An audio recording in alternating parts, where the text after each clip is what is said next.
Hello, my beautiful souls. Welcome sa ating tarot reading sessions. Keep in mind, general reading po ito. Maring mag-resonate, maring hindi. Kunin nyo na lang po kung para sa inyo and leave the rest. Maring mag-shift na energies or magkabaliktad ang sitwasyon. Kaya kayo na pong bahala kung saan kayo nakalugar sa reading natin. So, let's see. Okay. Wow. So, let's see muna yung mga cards natin dito. Okay, bottom card, Three of Wands. So, may mga specific signs tayo dito ng strong Cancer placements, pero strong fire and water din. Okay? So, tingnan natin. So, kung meron kang pinagdaanan na parang na-stuck ka, no, na-stuck ka sa isang sitwasyon na matagal mong na-realize na kailangan mo na mag-walk away from that situation. So, mukhang naka-ano ka na, no, naka-move forward ka na from that. And mukhang nagsisimula ka na ng panibago ngayon. And after mo mag-walk away, after mo makatakas dito sa parang naging kulungan mo, no? Kasi ang tagal mong na-stuck doon para kang nakulong sa hawla na hindi mo alam kung ano yung gagawin mo, kung papaano mo matatakasan yun. Kumbaga parang naghihintay ka ng matagal pero hindi nag-workout or maring hindi talaga para sa'yo. So, after mo realize yung bumitaw ka, nag-walk away ka kasi hindi nga nagwo-workout or hindi para sa'yo yung bagay na yun na ang tagal mong hinawakan, kinapitan, and then once na nung bumitaw ka, ang gaan sa pakiramdam. Ganun yung feeling, 'di ba? Kapag nakabitaw ka sa isang sitwasyon na alam mong hindi para sa'yo. So, ang gaan sa pakiramdam nun. So, ngayon, ikaw facing the new, ano ka na ngayon, new life, parang sabi new life, new beginning, ganyan. And mabilis ang pacing ngayon. So, ang bilis ng mga pangyayari na parang ikaw na mismo yung magugulat. Sa teka lang, parang hindi ako ready, ganyan. So, sa mga nangyayari, sa mga dumarating na pagbabago sa buhay mo ngayon. Okay, so we have here, wow, Divine Order by Archangel Raquel. Everything is how it needs to be right now. Look past the illusion and see underlying order. O, tingnan mo. 'Di ba? So, ngayon umaayos na yung buhay mo Kumbaga, yung mga bagay na dapat pagkalagyan is nandun na sa mga lugar na dapat kung nasan sila. Tulad mo, ikaw ay nagsisimula ka ng gumalaw kung para sa lugar na kung saan ka nararapat. Okay? So, ngayon tama na yung ano mo, yung ginagawa mo, yung facing mo or kung ano man tong nilalakaran mong path ngayon. So, kumbaga nasa tamang landas ka na, hindi ka na naliligaw, hindi ka na nakakulong. Okay? So, ngayon, mukhang may someone din dito na coming in na energy ng Two of Cups natin. Maaaring your divine counterpart, your soulmate, or kung ano man pwede mong i-label dito sa taong to, sa connection na to. Isa rin siya sa mga mabibilis na papasok sa buhay mo na parang sa bilis ng mga pangyayari, itong taong to gusto ka kaagad pakasalan. Okay? So, parang gusto niya agad pakasalan ka sa kahit na anong simbahan. Alam mo yung after siguro 1 week pa lang kayong magkakilala pero parang sinasabi niya dito na kahit bukas na bukas pakakasalan ka niya Gano'n ang energy nitong person na 'to. Kaya very, very overwhelming ang energy parang nasho-shock ka, parang natutulala ka diyan na, "Totoo ba na nangyayari 'tong mga 'to?" Ayan. So, parang shocking nakakagulat itong mga susunod na mangyayari sa'yo. So, tingnan natin. So, we have here the bell, playing cards, compass, lantern, hourglass, and diamond. So, para ka ngayong diamante na napaka-precious para sa mata nitong taong ito. So, you have the compass. Talagang hindi ka na maliligaw this time. So, kahit na ang tagal mo nakulong, naligaw. So, ngayon, alam mo na kung saan ka pupunta. Hindi ka na yung parang naliligaw na parang saan ako pupunta, anong gagawin ko, hindi ko alam gagawin ko, ganyan. So, kung saan ba ako pupunta, anong ginagawa ko dito, ba't ako nandito, ang daming confusion na nagaganap sa buhay mo. sa past few months, years, or kung gaano man katagal na na-stuck ka in this situation. So, yung bottom card natin is waterfalls.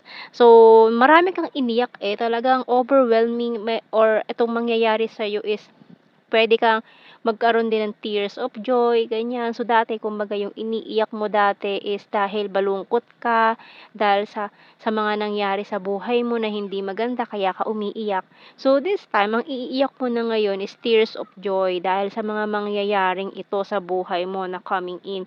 Kumbaga kung dati hawak mo na yung baraha, kumbaga ikaw ang ikaw ang namumuro ngayon, bumabangka ka, 'di ba? So ngayon, ikaw ang nananalo ngayon, ikaw sa'yo lahat napupunta yung blessings, itong mga benefits, itong rewards na nakakalap mo ngayon. So talagang umaayon sa'yo ang tadhana na parang this is your lucky, hindi lang lucky day, lucky year and sa mga susunod pang taon. Okay? So tingnan natin.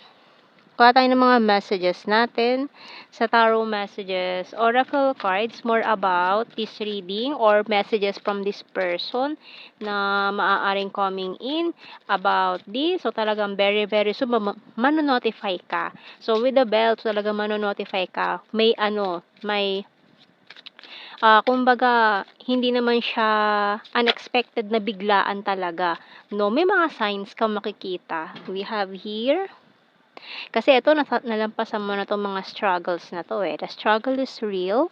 You complete me. So, ito na kukumpleto sa iyong mga buhay. Kung may mga pagkukulang, ayan. So, you're my inspiration. So, itong taong 'to is magiging inspirasyon ka niya sa araw-araw and parehas kayo at ipaglalaban ka. Itong person na 'to coming in, I'm stubborn but practical. I want to grow old with you. I'm addicted to you and guarded and wounded. So, pero for some of you, and may energy pa nito na parang, dahil sa nangyaring trauma in the past.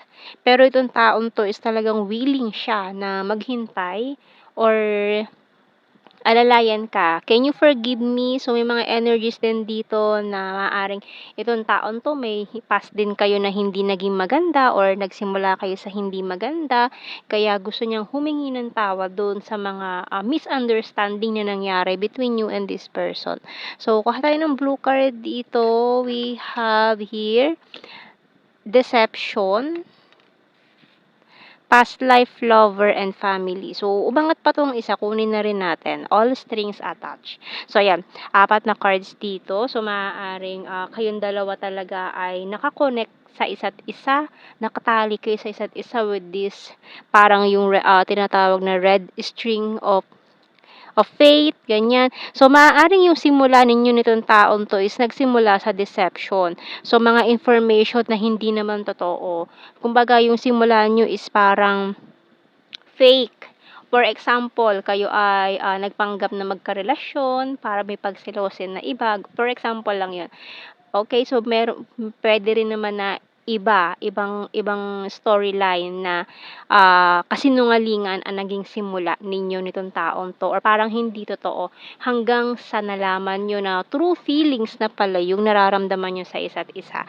Okay, so we have you past life lover. So, maaaring marami na rin kayong pinagsamahan nitong person na 'to in the past. Kaya first time niyo mag-meet, parang, na-recognize niyo agad ang isa't isa, matagal na kayong magkakilala pero kahit na recently lang kayo nagkakilala.